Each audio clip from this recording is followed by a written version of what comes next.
Youngpreneurs Podcast, episode number 130 with your host, Victor A. Penny. What's up, world? Another day, another podcast. And today I have doing part two. I did part one a long time ago with one of my good friends and someone that I bounce a lot of ideas off, Mr. Anthony Kirby. And you want to go back and check that episode out because it is not only a great episode where there's a lot of knowledge, but just over a year ago, Anthony and I met just after we'd both been to Tony Robbins, and he had gone there, and then the day after he handed in his notice for a job that was $275,000 plus a year, and was going to do something that he actually really loved. And it's great to get the initial concept of what he was doing then when he first jumped out of that job to where he is now and what he's doing. And there's a kind of full circle that he's done, but then there also isn't as well. And Anthony's probably one of the best sales and sales trainers and educators that I've ever met. And there's a lot to be taken out of this. So we linked through a lot of different things. There'll be a link in the show notes with the previous episode that we had with Anthony, so you can check that out. And just find Kirby online. If you want to improve your sales game, if you want to improve your team sales game, if you want more commissions, if you want more sales, whatever it is, you can't go past Kirby. So I would highly recommend tracking him down with, and in there's all the links as well as some other cool free goodies that we've put together for you to help kickstart or grow your business. So grab a pen and paper, you'll need it. And in the meantime, guys, keep living life on your own terms. You're listening to the Youngpreneurs Podcast, the number one resource online for under 35-year-olds, where we chat twice a week to the most inspiring entrepreneurs in the world. We have it all. If you're looking for inspiration, guidance, or actionable tips to help you transition from that job into a business, or if you're ready to take that business to a whole new level, then this is the place to be. Get ready to live life on your own terms.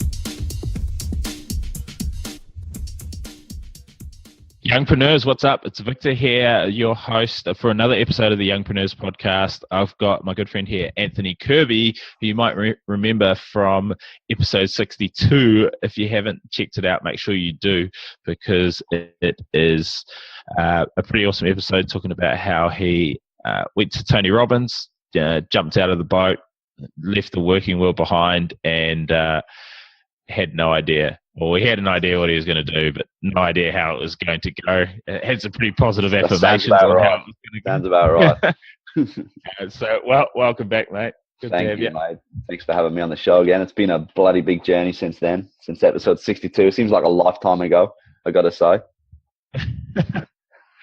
What's been happening in the last? So I guess let's give everyone, for those who haven't heard, let's give a 1 minute recap of your story, what you do. That's a good idea. So I'll tell the quick version of the story for those who didn't listen to episode 62. So I left my corporate job, which was paying me, high 200,000 a year, very, very safe job. Walked away from that with no idea of what I wanted to do, other than the fact that I didn't want to work for somebody. Remortgaged my family home, sold my family home, spent all that money, and still had outgoings of about, 10 grand a month based on my previous job and my lifestyle requirements, I suppose we could call it. So I still had the nice cars in the garage and all that sort of stuff. And then we got down to $800 before I really went, holy shit, this is not really working for me. And I realized that what I was doing was not aligned to what I was really good at. So I was trying to be the next Tony Robbins, and the reality was there's 600,000 of them every time he does an event. So I went back to what I was really good at, which was corporate. So I went back to training sales teams and helping businesses to grow their sales and lower their marketing spend, essentially. And business has gone nuts since then. So for the last 5-6 months, we've been running workshops. We're working with some of Australia's biggest brands, and we're on track to turn over $500,000, which is a big difference from where we were. So it's been quite a journey. Money coming in the bank rather than going out. So a real nice thing. It is nice It's, to know that I can feed my children. Yes. Yeah. What was the? I mean, I know we talked a lot like offline, and one thing that I kept coming back to you kind of earlier this year was like, I know what you do, but no one else knows what you do. Like, yeah, it was kind of like, are you sales? Are you mindset? Are you this? Like, yeah. And we met up with one of my friends once, and he went away from the meeting. He's like, Curb sounds like a really smart guy, but I have no idea what he does. Like, yeah, I have no idea what he does in a concise Yeah. manner. Was is that something that changed, or is that just me not getting the point? No, in fairness, it's a great point that you raise, and it's a good lesson for anyone. Really, is understand what you're good at and go for it. Because for me, I knew what I was good at, which was obviously business and sales. But there was a side of me that was pissed off with that world. And the reality was that when I came back full circle and realized where my strength was, I realized that I wasn't actually pissed off with business and sales. I was pissed off with the way that I was valued in the business that I was working in. And there was a big difference. So once I just got rid of the side noise, I suppose you'd call it, and said, well, I don't want to be this and I don't want to be that, and this is where I want to sit, it became super easy, and everyone went, yep, we know what you do now. Because for me, for a long time, I didn't even know what I did. Yeah. You know, I would sit in my study at home going, well, what am I actually trying to achieve today? And I'd grab the next shiny object, which is, I think, a path too many of us fall into when we start out, where, you know, we grab onto this concept of freedom business, which is, frankly, I'm just gonna disclaim this and say, if you're going down the path of building a freedom business, be prepared for the shock that awaits you, because the only people that make money out of freedom business is the person selling you the program. It's a fucking hard road. Because there's another 600,000 competitors out there still doing the same stuff and trying to sell an online program. The reality is, mate, an online program is great if you've got value and authority, but no one's going to jump online and see your advert on Facebook that you've spent 64 cents on and spend 10 grand with you for the year, because they don't even know who you are. Yeah. And that was a big learning for me. And it was a massive wake-up call for me, just to realize that you've got to get out there and do the hard work. And it's also that understanding of that building the authority. I know you're big on that. I know that's the space you're really strong in. And you know, I spoke to you about the podcast. So the podcast's getting a reboot. I haven't released too much on there, so we're going to relaunch that in line with sales and business. So we're going to get some of Australia and the world's best minds on business and sales on the podcast, and that'll be relaunched probably about the time that this show comes out. So I'll give you the link. You can check that in the show notes when it goes live. Yep. Yeah. And so that kind of shift happened. People understood what you're up to. What is it that you're up to? What are you doing? So I'm working with small to medium businesses, generally in the franchise model at the moment, helping them improve their sales and lower their marketing spend. So there's a big problem out there with business at the moment where they think they got to go out there and spend a shitload on marketing. And the reality is they just got to get better at being seen for the right reasons, and get rid of the bullshit sales tactics and giving stuff away and, you know, buy it now or we'll take something off you. You know, just get back to listening to what your clients need and sell them that, solve their problems. And that's where the strength's coming in through our business. So yeah, and pretty good. And what's the next few months looking like for you at the moment? Very busy. Lots of travel, lots of engagements, lots of conferences to go and speak at, and really a lot of workshops, a lot of in-business training. Yep. Talk about the conferences. Are they through the engagements that you've already done, or those ones that you've reached out to? Because I know a lot of people out there are like, oh, I want to speak more. I mean, I'm in that same boat, and I've sort of got my own systems on how I'll do that. But I'd love to hear some of yours on that. I think you got to create the space for yourself. And if I give the lesson of my journey, when I went into the space of sales training, I actually put my money where my mouth was, and I hired a room, but I stepped it up. So I didn't just hire a room and fill it with chairs. I hired a room and made sure it was fully catered and it appealed to the market that I wanted to go for. Yeah. And then I literally smiled and dialed. So I got on the phones to my market and I cold called these people and said, look, I know you're in this industry. This is what I'm strong in. Come along. And I had a very low ticket price and I filled the room. Now, based on that, I delivered a ton of value for 10 hours that day. And at the end of the day, people said, all right, we want to talk to you more. So sometimes it's not about saying, yes, you could go out there and make a call and say, can I come and speak at a conference? But they need to be aware of you first. So you've got to do something to build that awareness yourself and something to build the authority on your own terms so that they see you rather than you having to go to them, they come to you. And that's what I'm finding now. So the conferences that I've been booked to speak at have all been referrals. In fact, we haven't advertised anything for the last, 4.5 months. We haven't done any advertising for any events or any clients. It's just all been referral, word of mouth clients. Nice. And when you're saying, to give everyone context, Smile and Dial, what did that look like? Well, obviously not just pushing the buttons, but definitely not. So, great question. So we got a list of everyone in our marketplace in the area that we wanted to do the event. So that was Southeast Queensland. So we got everyone from the Sunshine Coast, Gold Coast, and Brisbane who was working in a display village. So my market is New Home Builders. So we called every single one of them, or I called every single one of them. And it took me a while. And the call was basically, hey, I'm doing this event. This is what it's going to teach you. The market is tougher than it's ever been before. You've got more competition than you've ever had. So what are you going to do to be the 10% that stand out? And then, you get a lot of people who say, I already know it all. And you just say, yep, no worries.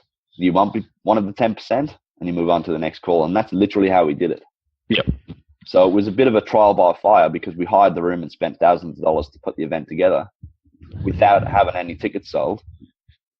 But obviously, the problem that I was solving for these people, which is what I teach businesses to do, is to solve people's problem. I understood that their problem was converting sales over their volume competitors. Yep. And it gave me a really good niche in the marketplace, and I added a lot of value to that market, and they're getting great results.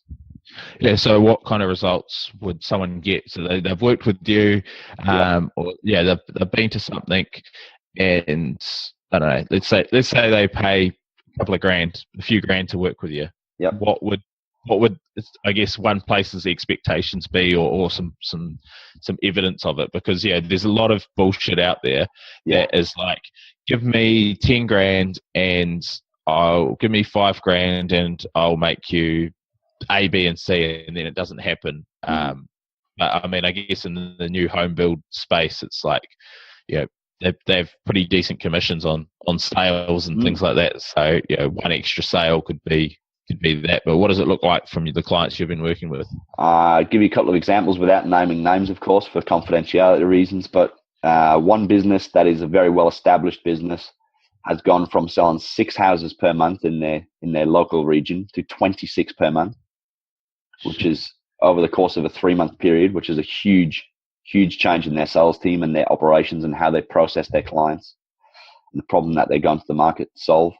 So break that down a little bit further. So 20 extra sales would be roughly what in revenue? Or for them, about $6 million extra revenue for the month, top line revenue.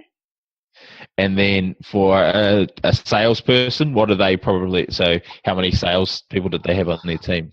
So they had 6 salespeople.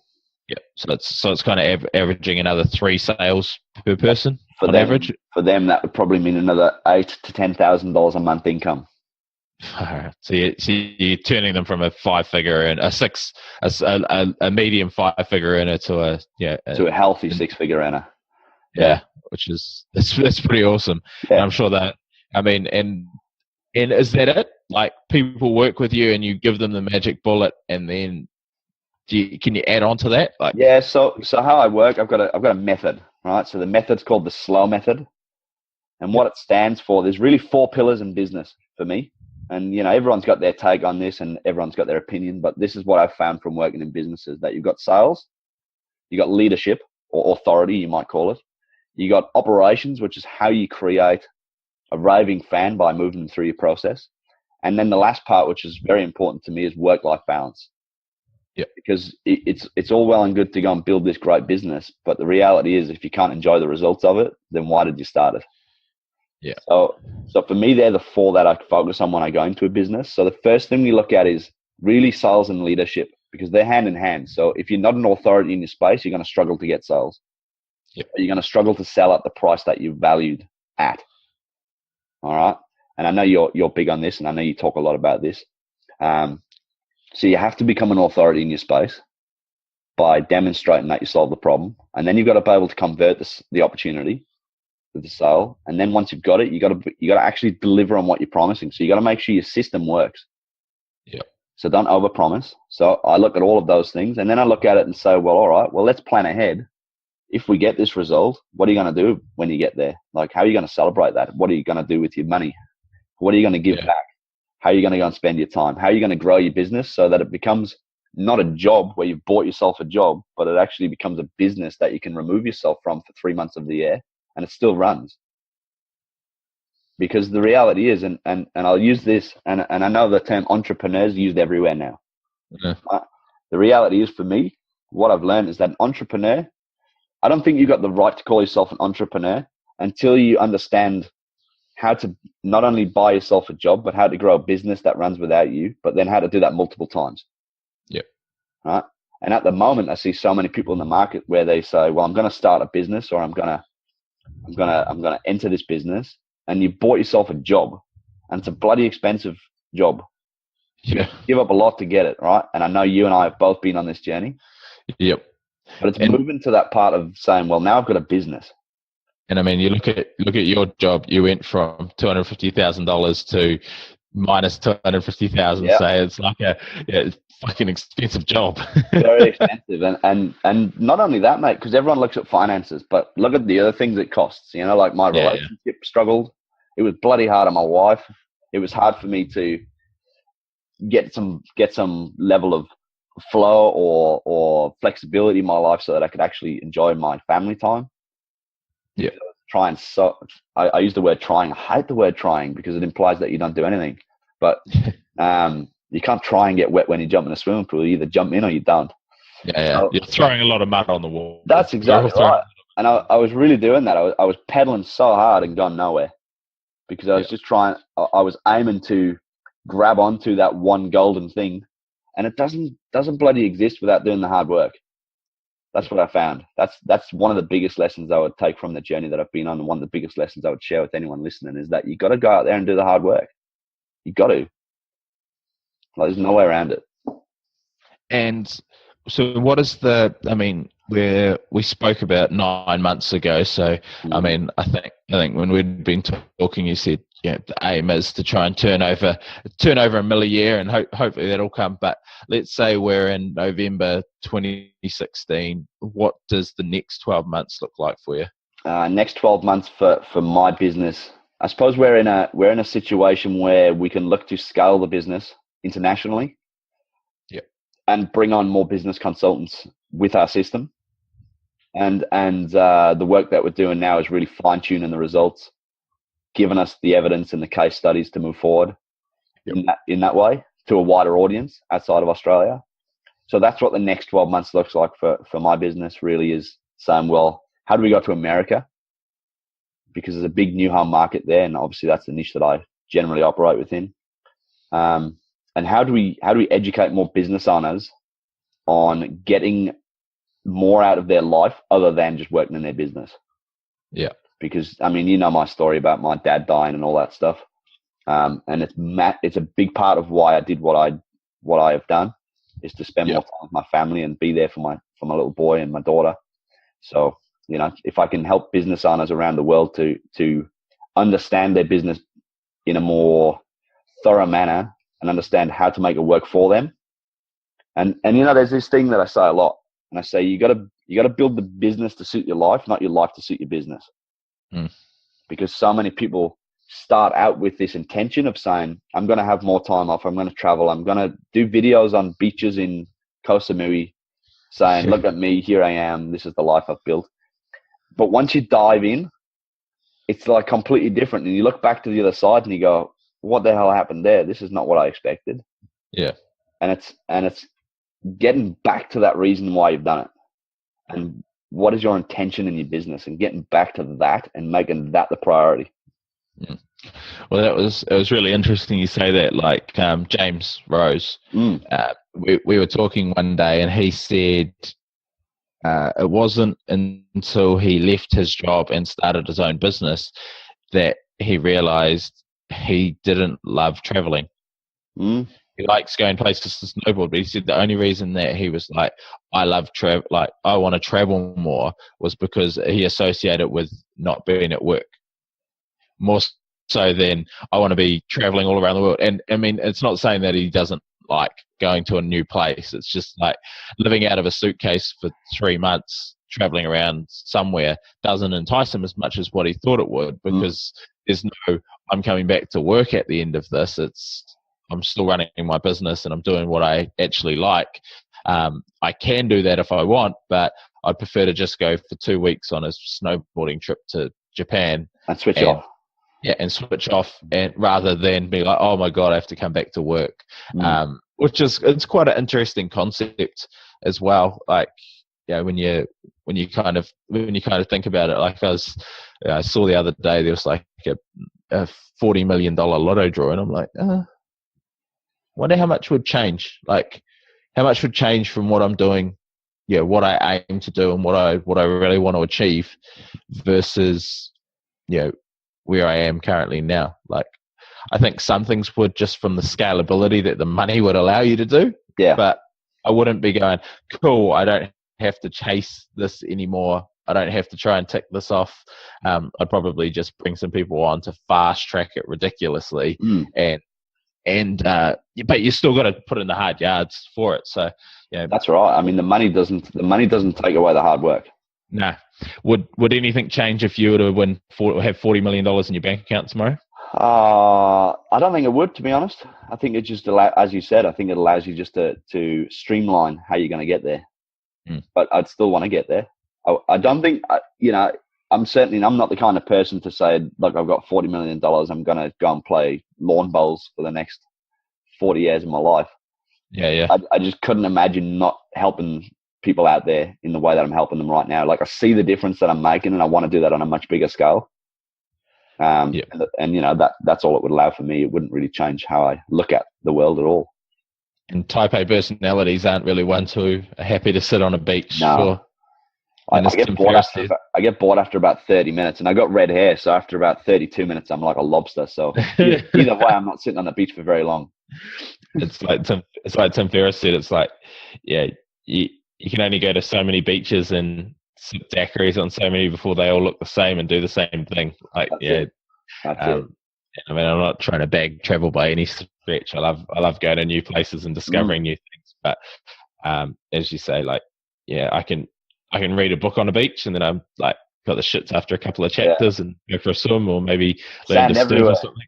And I'm like, oh, okay, I need to do something else. I need to keep my brain ticking over. It's nice it is nice to have the flexibility, and I think that's what I like about having my own business. And look, I'm not saying that I'm disappointed that I left my job. I love what I've got now, and I'm so glad that I've taken the journey. Yep. But I think people need to come into it with their eyes wide open, and I think sadly that the market that we're in has created an illusion that it's easier than it is. Yeah.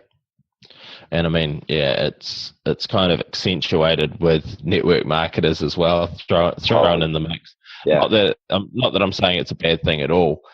It's more that you've got people selling the dream of financial freedom, and then you've got some network marketers who are told to sell the dream, and they're nowhere near the dream at all. Like, I know a lot of these entrepreneurs aren't either, but some of them are, but they're selling something that's probably not attainable by a lot, because a lot of them aren't willing to either put the effort in, or what they're selling's crap.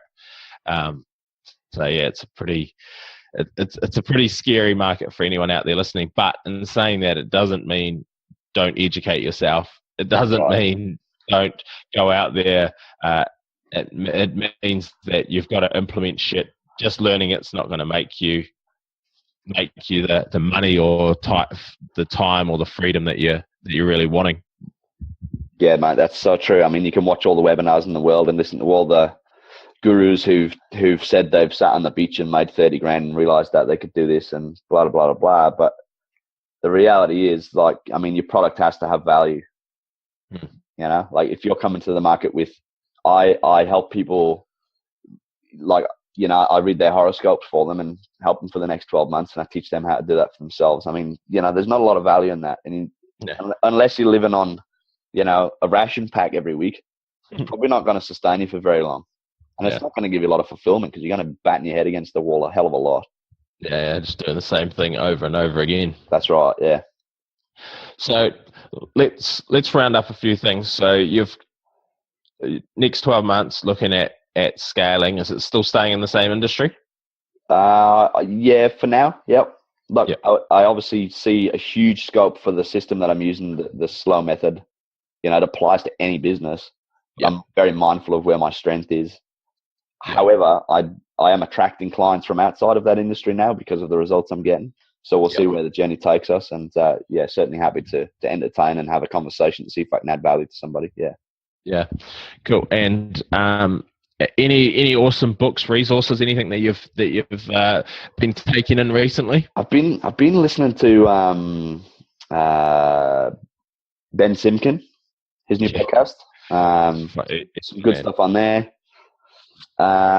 Books wise, I haven't really read too much recently, to be fair. I haven't had time, which is sad because I know I should always put my own personal development ahead of everything else. I'm gonna tell you someone to follow on Facebook. If you want to know more about sales, other than following me, of course, look up a guy called Darcy Smythe. So it's DARCYSMYTH. He's a young bloke in Melbourne. I just went to one of his workshops recently in Brisbane, and it was next level. I mean, this guy he's got a degree in psychology, I think. And he's all about human behavior, and the stuff he talks about is brilliant. It's so left field of what you're used to with sales training or whatever you want to call it. Yeah. And I love what he does. And I cannot recommend him enough for anyone who wants to learn a bit more about a different side of human behavior that is easy to get. Jump in and have a chat to him. I mean, he's a legend of a bloke as well and full of value. So, yeah, big two resources. Yeah, we'll link all of that, passiveincomeyoung.com. And so if people want to find out a bit more about you, what do you reckon? Where should they go? What should they do? Jump onto anthonykirby.com or jump onto Facebook and search Anthony Kirby Coaching, and you'll find my page there. And for anyone who wants, I'm happy to throw it out there for listeners, a 1 hour free business consultation to talk you through the slow method and how you can apply it in your business. No strings attached, just purely to add some value and understand how it can help your business needle move forward. Happy for anyone who's listening to take me up on that. Okay, that's super generous. And if you've heard the results that Anthony's been getting, you are probably a fool if you don't jump on that. I hope you overload him and overbook him so he can't actually do any of his other work. But definitely get in there. We'll put all the links in at passiveincomeyoung.com. Awesome catching up with you, Curves. We'll give it another 8 or 9 months before we jump on. We'll jump on again and track the progress. Yeah, sounds awesome, mate. Appreciate your time again. No worries. Thank you, mate. Thanks for having me on the show. Thanks for listening to the Youngpreneurs Podcast. This was proudly brought to you by the Podcast Institute, the #1 training resource to take your business from chasing leads to leads chasing you, and from an absolute amateur to a full-blown authority. If you're looking to take your business to the next level, then a podcast is the obvious answer. You can get national and global exposure in a very fast time, and it's just exactly what I've done with this podcast. So if you want to find out more, get a checklist on how you can get started for under $60, and to find out more through a small training video that I've prepared for you all, then please check out passiveincomeyoung.com/podcast training.